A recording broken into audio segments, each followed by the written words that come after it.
Olá, está no ar mais uma edição do programa Opinião, edição especial que recebe o senador da República, Cristóvão Buarque, que veio ao Espírito Santo lançar o seu mais novo livro, O Erro do Sucesso, a civilização desorientada e a busca de um novo humanismo. Esse aqui é uma coletânea, de artigos seus. O que o fez chegar a essa conclusão de que a civilização está desorientada, senador? E por que o erro vem do sucesso? Não é? Até 20, 30 anos atrás, a gente sabia para onde ia a humanidade, aumentar o produto, todo mundo ia ter um carro, ia haver mais riqueza, mais paz. De repente, o que é que a gente vê? Guerras por todos os lados. Mais carros e mais engarrafamentos. A gente leva mais tempo hoje para ir de um lugar para o outro do que levava 30 anos atrás. Então, o sucesso que a gente teve de construir uma sociedade mais rica terminou mostrando um lado de fracasso. Porque esse sucesso, ele veio da técnica, mas não teve um controle ético. E aí, as coisas melhoram e pioram. Aumentamos muito a produção e aí criamos o problema ecológico. A riqueza aumentou muito, mas a desigualdade ficou maior, ao ponto de que hoje uns vivem mais, outros vivem menos, se tiver dinheiro. Todo mundo hoje aceita isso, mas até 100 anos atrás, ninguém vivia mais ou vivia menos por causa do dinheiro, não. Hoje a gente compra saúde, hoje a gente compra vida. A vida é comprada. A vida não é apenas recebida por Deus ao longo de toda a vida. Quando você nasce, tudo bem. Mas depois, você compra a sua vida. Você compra pelo remédio, você compra pela cirurgia, você compra pelo check-up, você compra pelas vitaminas, você compra pelo remédio. Você vai comprando. Quem não tem dinheiro não compra vida. Então, tudo isso é prova de que o sucesso da civilização criou erros. O próprio terrorismo. É meio anacrônico isso, né? É paradoxal. O sucesso, é paradoxal. O sucesso acabou descambando para um caminho muito selvagem até, né? Como selvagem, você disse bem. Selvagem. Tanto que a gente precisa de uma nova civilização. Que é o novo humanismo. Que é o novo humanismo. Propõe. Que não seja baseada, essa civilização, no aumento do produto interno bruto. Seja baseada, por exemplo, na maior harmonia entre os seres humanos, que a gente não tem. Na maior harmonia dos seres humanos com a natureza, que a gente não tem, a gente está destruindo a natureza. Veja o sucesso das cidades. Cresceram, tanto que hoje são monstrópolis, não são mais metrópolis. As cidades ficaram burras, que não funcionam, de tanto sucesso que tiveram no crescimento da população. Quando a gente há anos atrás, e ainda hoje, muita gente vê se uma cidade é boa ou ruim pelo tamanho da população. A gente sabe que não é mais isso. Uma cidade muito grande em população é uma cidade ruim de viver-se nela. Então foi um fracasso do êxito. Que não promove a qualidade de vida da população. Porque não promove a qualidade de vida. Porque a cidade é tão grande que você não consegue ir de um lugar para o outro. Que você não consegue viver em paz, tranquilidade, você não consegue respirar o ar. As cidades ficaram insuportáveis graças ao êxito de aumentar o tamanho delas. Perfeito. Agora vamos falar também de um outro ponto, que o senhor é um grande defensor da educação, é conhecido no Senado como senador da educação, foi ministro da educação no primeiro mandato do então presidente Lula. O senhor defende a federalização da educação. Por que o senhor acha que transferir a responsabilidade da educação básica, pública e gratuita para a União seria um avanço para a gente, uma vez que hoje quem tem essa responsabilidade são os estados e os municípios? Ótima pergunta, mas deixe antes disso eu mostrar mais um exemplo do erro do sucesso. As pessoas acham que é um sucesso eu ser o senador da educação. É prova de um erro, é prova de um fracasso. Porque eu já estou há 12 anos no Senado e ainda não consegui outro para ficar junto de mim. Eu fracassei. Eu já devia ser um dos 20 senadores da educação. Não consegui. Por que o senhor acha que a educação não é bandeira da maioria? Porque o resultado dela demora. E o povo brasileiro quer o resultado imediato. É obra. É obra, entendeu? o estádio de futebol. Esse é o primeiro ponto. E o segundo é porque nós, brasileiros, não damos importância à educação. É engraçado isso, mas não damos. Educação no Brasil, quando ela é bem vista, é porque ela ajuda a melhorar o salário, não é porque ela em si é boa. Tanto é que quando você quer ridicularizar um cara, esse cara, você diz o quê? Filósofo. Não tem ninguém mais culto, educado que um filósofo. No Brasil, filósofo é sinônimo de lunático. A gente não dá valor. Por que o professor ganha tão pouco? Porque a gente não dá valor à educação. Por que os jogadores de futebol ganham muito? Porque a gente dá valor ao futebol. Por que ator da novela da Globo ganha tanto? Porque a gente dá valor à novela. Aquilo que a gente dá valor, a gente paga bem. Aquilo que a gente não paga bem é porque a gente não dá valor. E se a gente não dá valor ao professor, é porque não dá valor à educação. Então, junto não dá valor à educação, com a demora para ver o resultado, que aí não se consegue ter muitos senadores da educação. Eu considero isso um fracasso meu. Eu já devia ter tido uns 10.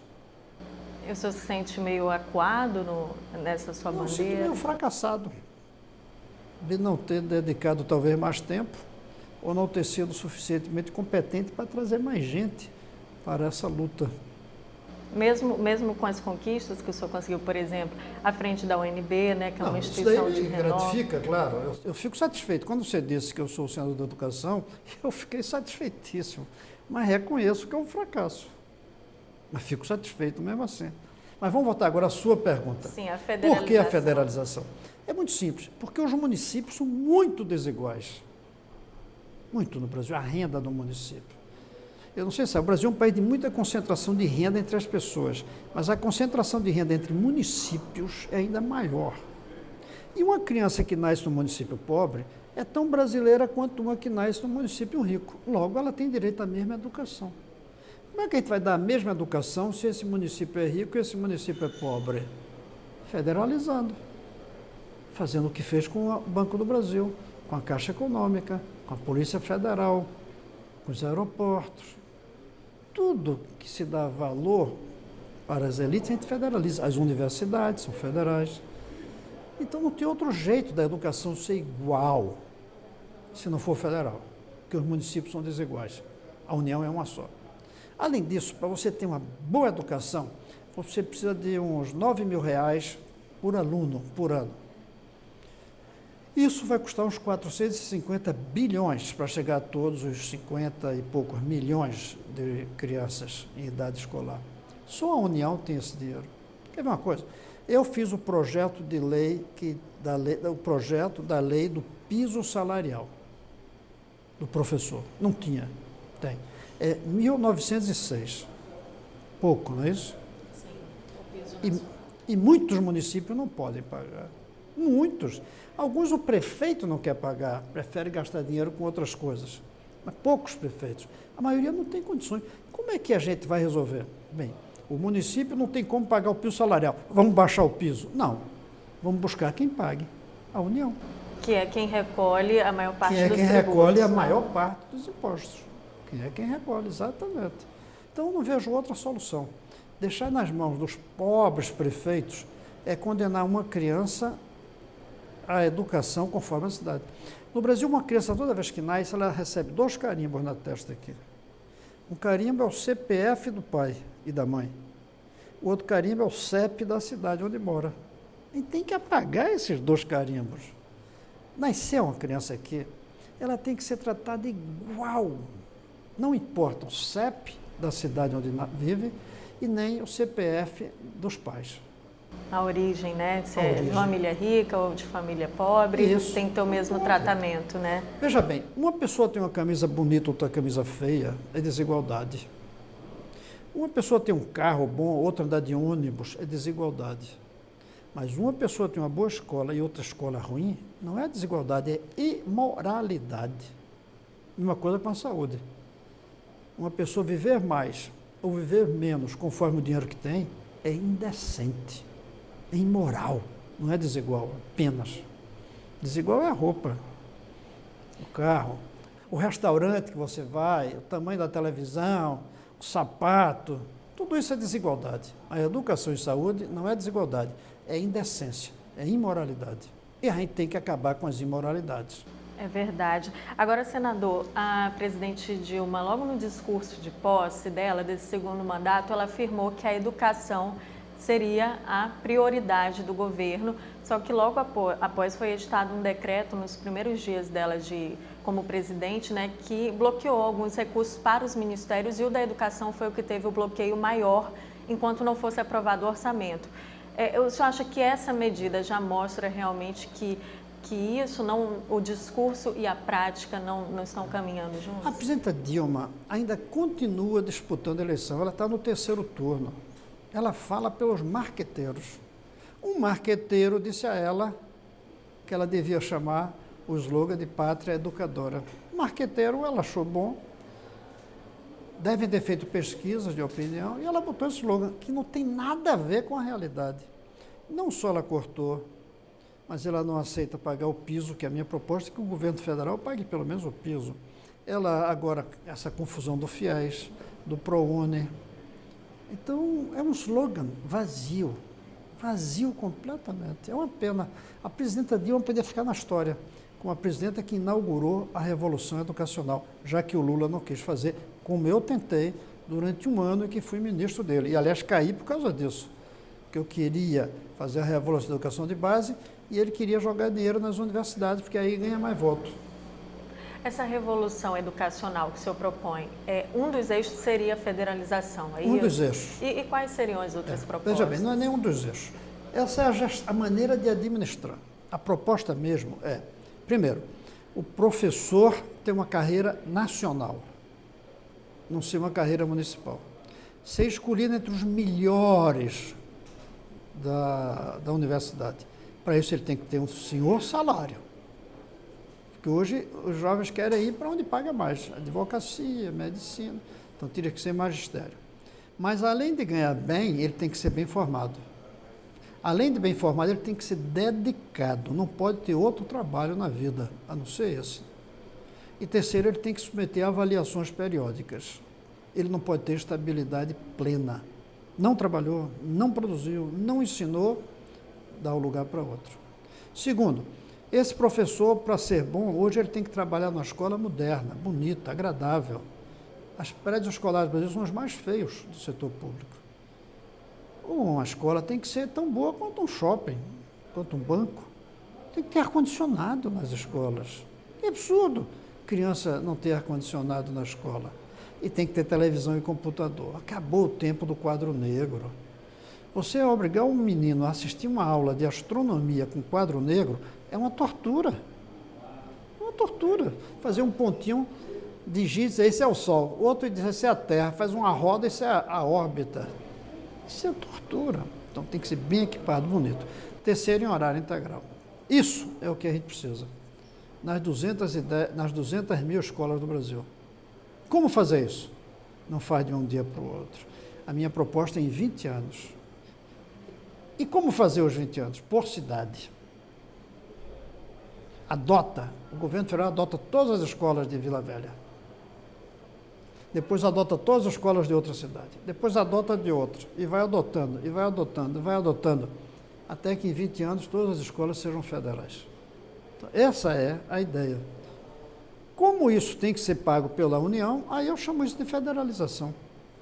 Mas federação é a maneira de executar. O que a gente precisa mesmo é disso. Professor, edificações e equipamentos e horário integral.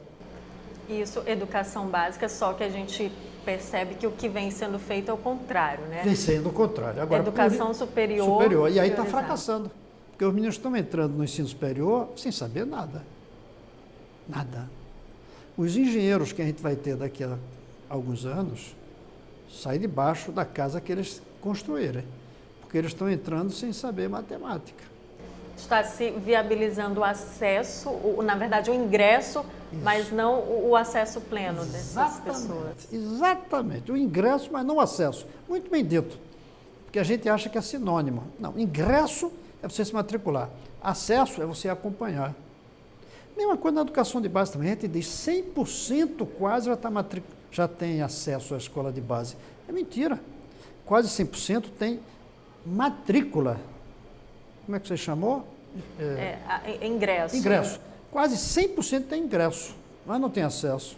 Se essa escola fosse boa, se fosse todo dia, se ficasse às 4 horas pelo menos, se fosse até o fim do ensino médio, aí era acesso. A gente não tem acesso. A gente tem ingresso e matrícula. E estamos mentindo. Nós, os brasileiros, a gente mente quando diz no meu país 100% tem acesso à educação de base. Mentira! 100% tem matrícula nas primeiras séries. Perfeito. Agora vamos entrar no outro assunto, senador, em relação a essa instabilidade política e econômica que o nosso país vive e que vem gerando essas manifestações, né? A gente vê as pessoas indo às ruas, alguns consideram a maior manifestação desde o processo da redemocratização do país. O senhor já usou a tribuna lá do Senado e não se diz favorável ao impeachment, que é a palavra de ordem agora. O senhor não defende isso. Não defendo. O senhor diz que defende o diálogo, né? O senhor acha que só o diálogo é capaz de resolver a situação? Primeiro, eu defendo o direito das pessoas defender o impeachment. Mas eu acho um erro fazer o impeachment, agora, pelo menos. Acho um erro. Não tem razão para isso ainda. E o impeachment é uma tragédia, é muito complicado para um país. Eu não fui a favor nem do impeachment do Collor, naquela época. Pois bem, mas não é golpe, como estão dizendo. Não, está na Constituição. Agora, o que está levando a esse movimento? Duas coisas. O descontentamento com o governo e o descrédito com as oposições. Quando o povo está contente com o governo, não sai do namoro, da praia, do restaurante, do futebol para ir para uma passeata. Você só vai para uma passeata quando está descontente. Agora, quando você está descontente, mas tem uma oposição boa, você também não para a praia, o namoro, o restaurante para ir para a passeata. Faz uma passeata porque os seus representantes da oposição não estão satisfazendo. Então, nós temos uma situação terrível. Descontentamento com o governo e descrédito com os outros. Como é que a gente vai encontrar um caminho? Eu acho que a presidenta renunciar seria ruim. Enfraqueceria a democracia? Enfraqueceria a democracia, exatamente. Tirar a presidenta, enfraqueceria, a não ser que se descubra que ela realmente roubou nesse negócio todo. A gente tem que botar esses juntos e procurando um caminho. Por isso eu estou defendendo, e defendi pela primeira vez aqui em Vitória, que a gente faça manifestação permanente. Eu estou defendendo que o povo não saia da rua. Não pode ser de tantos e tantos meses. Agora, não precisa ir para a praça. Você vai para o trabalho, mas fazendo manifestação.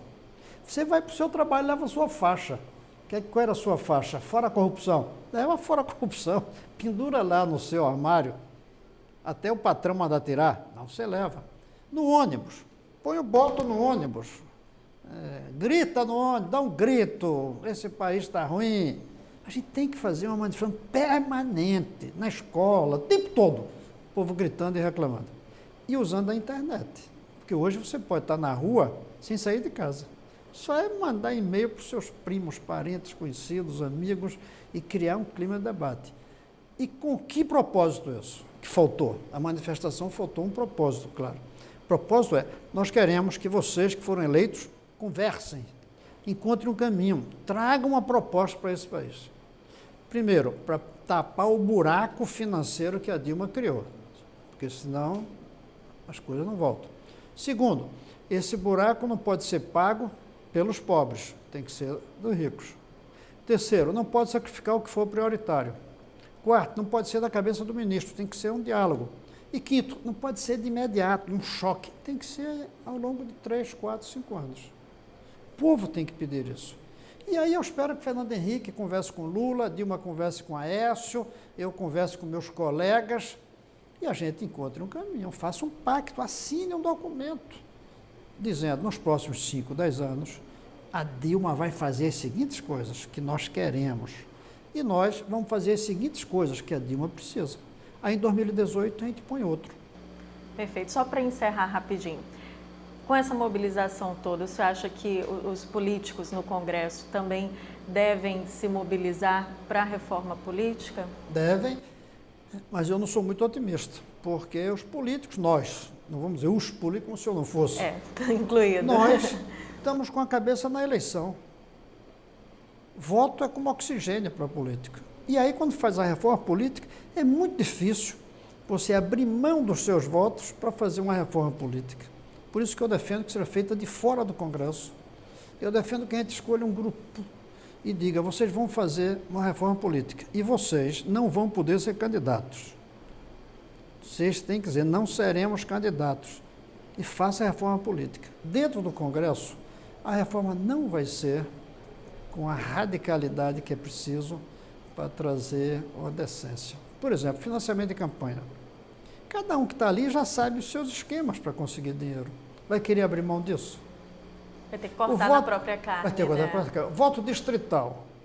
Então, mais da metade dos parlamentares e senadores não se elegem com voto distrital.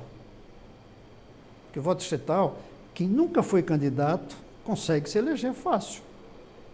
Entendeu? Você disputa igualmente ali, pelos votinhos do bairro. Então, não passa. Esse é o problema. Tem que ser, a meu ver, de fora. Perfeito. Senador Cristóvão Buarque, muito obrigada aqui pela sua participação no Opinião. Obrigado a você pelas perguntas boas. Imagina, muito obrigada. Seja sempre bem-vindo ao Espírito Santo. Obrigada também você de casa que acompanhou o programa Opinião. Hoje nós recebemos o senador Cristóvão Buarque. Continue acompanhando a programação da TV Alice, Canal Cidadão.